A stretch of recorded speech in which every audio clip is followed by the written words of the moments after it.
Alhamdulillah Rabbil Alamin. Wassalatu wassalamu ala Sayyidina Muhammadin wa ala alihi wa sahbihi wa man tabi'ahum bi ihsanin ila yaumiddin. Saya sangat terkesan dengan ananda kita yang telah mentasbihkan, membacakan surat Al-Kahfi, 3 ayat dari surat Al-Kahfi.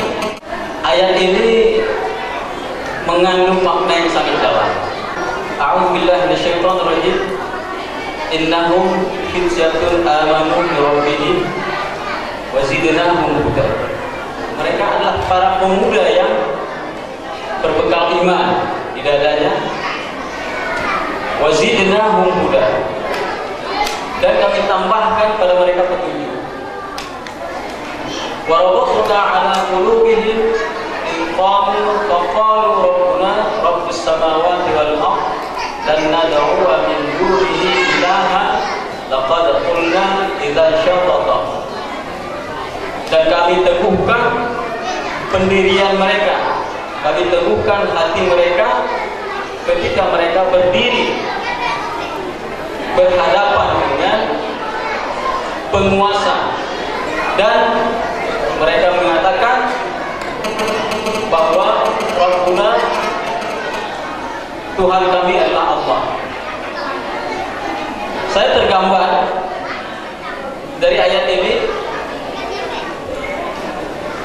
bahwa yang menjadi pelakon dalam kisah yang disebutkan dalam surah Al-Kahfi ini adalah para pemuda. Nah, mari kita bayangkan seorang anak muda usia katakanlah 17 sampai 20 tahunan berpegang teguh pada prinsip keimanannya ketika menghadapi sebuah tekanan terhadap keyakinan di hadapan penguasa.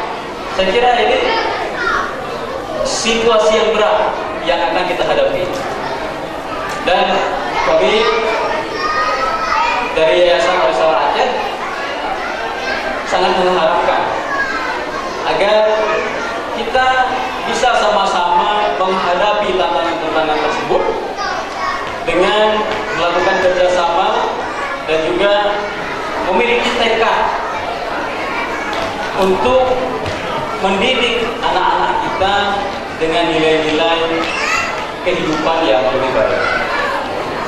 Demikian Bapak Ibu, beberapa hal yang dapat kami sampaikan. Kemudian kami menyampaikan selamat kepada anak-anak kami yang hari ini wisuda. Bagi yang wisuda kelulusan, selamat melanjutkan pendidikan ke jenjang berikutnya, dan juga kepada para orang tua yang putra putrinya wisuda, mudah-mudahan diberikan kemudahan dan rahmat oleh Allah untuk mendidik, mengayomi dan juga membesarkan anak-anak kita dalam suasana pendidikan yang lebih kondusif. Demikian, bila kurang kami mohon maaf. Wabillahi taufiq wal hidayah. Wassalamualaikum